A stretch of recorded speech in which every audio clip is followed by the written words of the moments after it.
lead to trouble. And I certainly had no idea it would land my ass in jail. While I was in Key West, smoking dope and wondering when I would find my writer's voice, everything in St. Croix had changed. Racial tension in St. Croix had always run high. There were a lot of white haves and a lot more black have-nots. The tension mounted when a radical black party based on the Black Panthers formed and publicly called for white extermination. The racial divide was widened and the anger boiled. Homes were broken into, people were murdered, stores were looted, hotels hired extra security to patrol the grounds and beaches. Tourism dropped. The news media picked up the story, and before long, the wealthy white people were living in the States and building retirement homes in St. Croix decided to cancel their house jobs. It was that sudden. Now nobody was working, black or white. The story must have been reported to the Florida papers, but in the Key West, I was too busy to read one and didn't hear about the situation until after I arrived. By then, it was too late to turn around. All my father's building jobs had been canceled and I was trapped. Instead of finding ourselves building new homes or hotels, my father and I worked at building large wooden packing containers to fill the needs of hundreds of people who were scrambling to empty their homes and ship their belongings off the island. The white exodus was on. All day I built crates. Because money was tight, I didn't draw a paycheck and instead reluctantly agreed with my dad to be paid in room and board. With little money I brought from the States, I just managed to keep gas in my car, and there was no way I was going to save money for college. After my year of racial harmony at King's Court, I found the turmoil in St. Croix very disturbing. I understood the black point of view, but there was no way I could get them to see my sympathies. I was just another white target on legs. The level of anger was beyond reason, and black activists were preaching white extermination, and the place was getting ready to explode. It wasn't long before I wondered if I could build a crate and ship myself off of the island. One morning, after I had just smoked a joint rolled from old roaches, a man came in with the hand-drawn plans for a crate which included a false bottom about 4 inches deep. I remember him in detail. His name was Rick. He was in his late 20s, blonde, shag haircut, green eyes, and silver dollar-sized circular burn scar on his forehead. When I asked him about the scar, he said it came from being shot with a flare gun. What was that like? I asked. Blinding, he said dryly. Haha. I didn't ask more, but he said he was shipping art and archaeological artifacts that needed extra protection. Fine, I thought. Let him ship some crown jewels. It was none of my business. After work, I went down to the dockside bar where all of the whites tanked up on duty-free Heineken. I took a seat at the bar next to my dad. As I looked across the room, I spotted the guy with the scar sitting by himself. What do you think of that guy? I asked. My dad took one look at him and had him pegged. He's a dope smuggler, he replied. How do you know that? I asked. I just do, he said. It's a gift I have. I told him that the guy had ordered a crate with a false bottom. He probably wants to smuggle cash or dope or gold into the States. Maybe, I said, or maybe he has Indian artifacts or pottery or stuff he doesn't want shippers to find. Don't be naive, he said. I've got his number. Dope's his game, but I don't give a damn where his money comes from as long as it helps us get off this rock. And I felt the same. I want it off. Since I didn't have much money, it didn't matter how lousy the bookstores were, and the library was little help. It was hot and humid inside. I had to scrape the mold off of the spines of the books in order to read the titles. 9 out of the 10 books I looked up were missing, and the librarians just shrugged when I mentioned the apparent theft problem. After I complained too much, they turned up their desk radios and played it being busy. Because I couldn't find the books I wanted, I read what was available. The biographies were closest to the ocean and were especially moldy and not as desirable for the thieves. I read a few books about revolutionaries, Che Guevara, Emma Goldman, an odd book titled Mutual Aid by Peter Kropotkin, never heard of him, who was an anarchist, and a book by Alexander Berkman titled ABC of Anarchism. All this political reading made me think the island was ripe for an all-out race riot and political revolution, just like the Haiti Graham Greene had written about in The Comedians. Since I was trying so hard to make books lead my life, well, there's a problem right there. I didn't want to read them and then just put them back on the shelf and say good book as if I was patting a good dog. I wanted books to change me, and I wanted to write books that would change others. Now that's important. I think that's a theme of this story. I wanted books to change me, and I wanted to write books that would change others.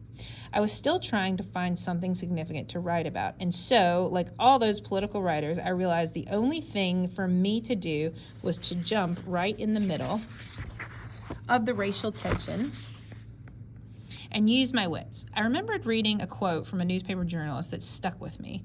Where there's blood, there's ink.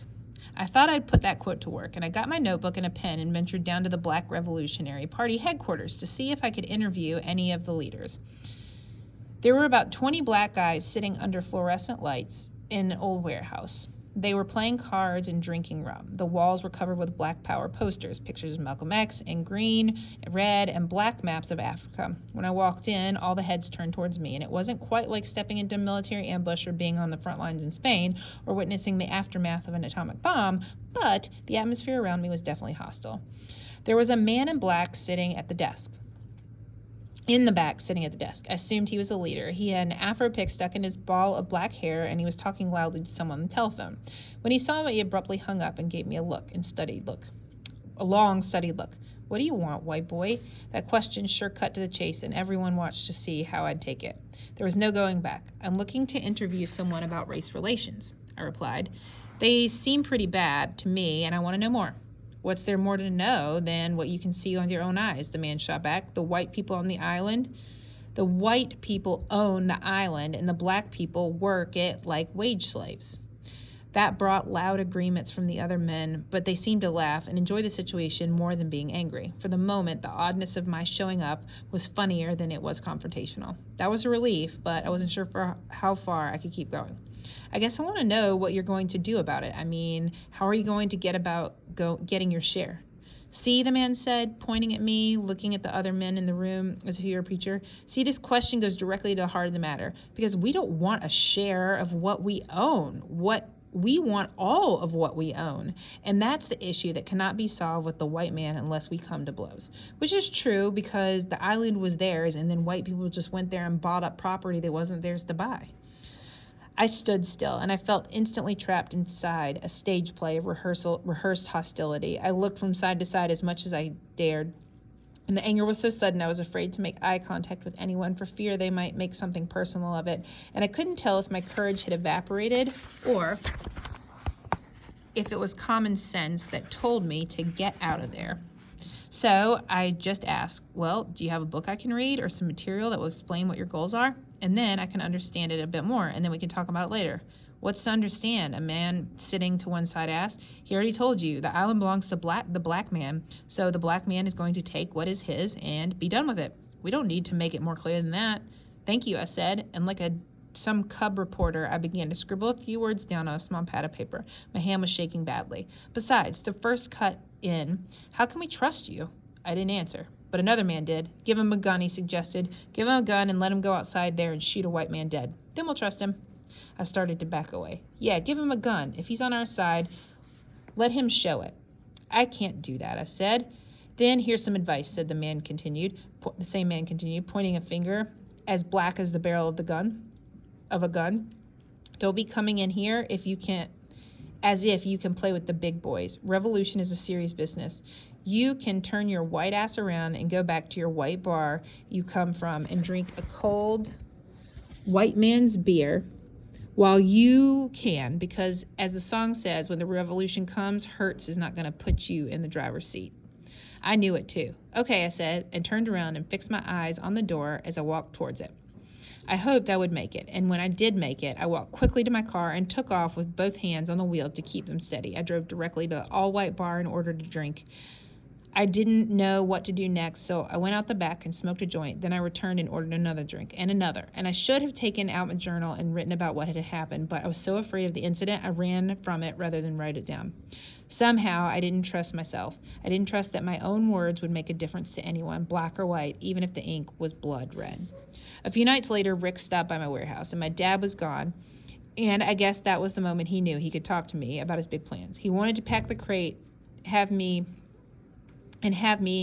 screw it together, and he didn't have a screw gun. Before we got busy, he pulled out a hash pipe and a piece of hash the size of a candy bar. You mind? He fired up. I said.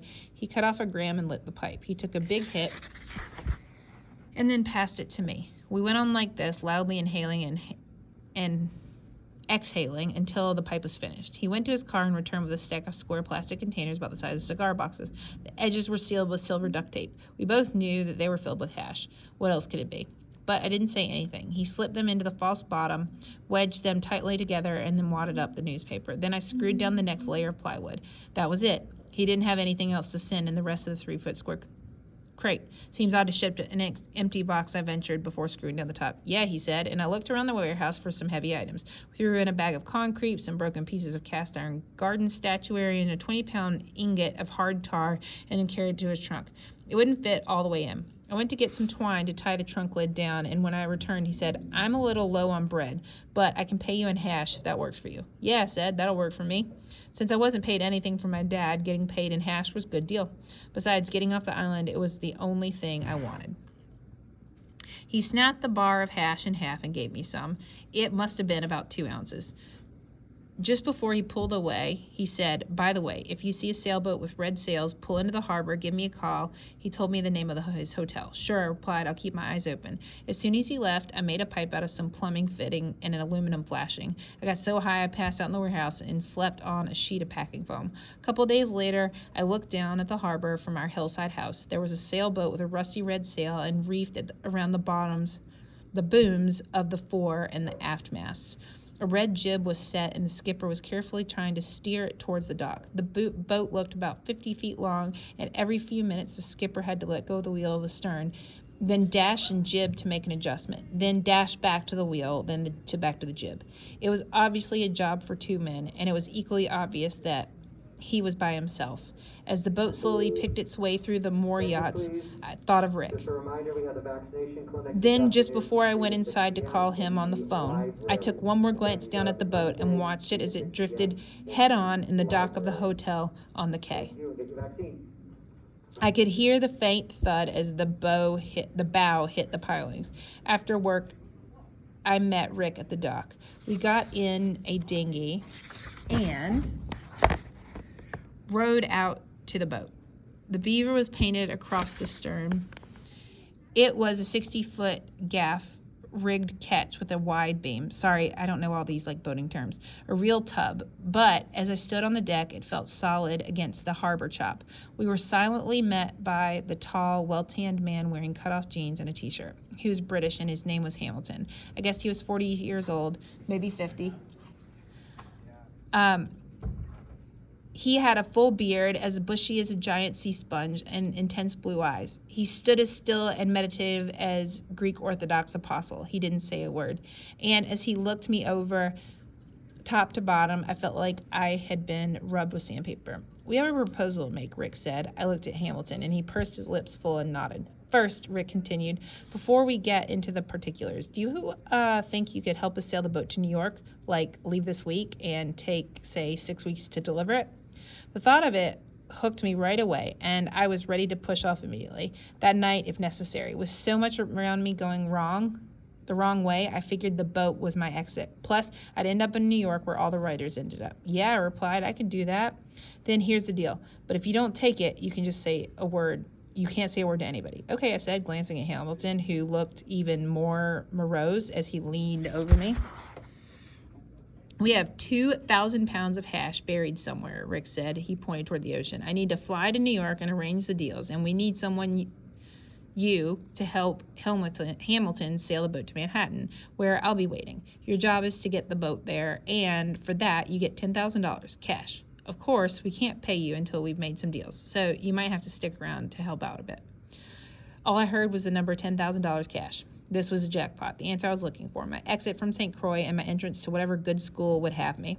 I didn't think of the danger involved with breaking the law. I didn't even consider that I had no idea how to sail a large boat, or that Hamilton might kill me and dump my body off the coast of New Jersey, that anything bad could possibly happen. I just saw my exit from that island and an entrance to my future, and it was glorious and good and calling me, and there was no way I was going to get a better offer in a lifetime of sitting on St. Croix.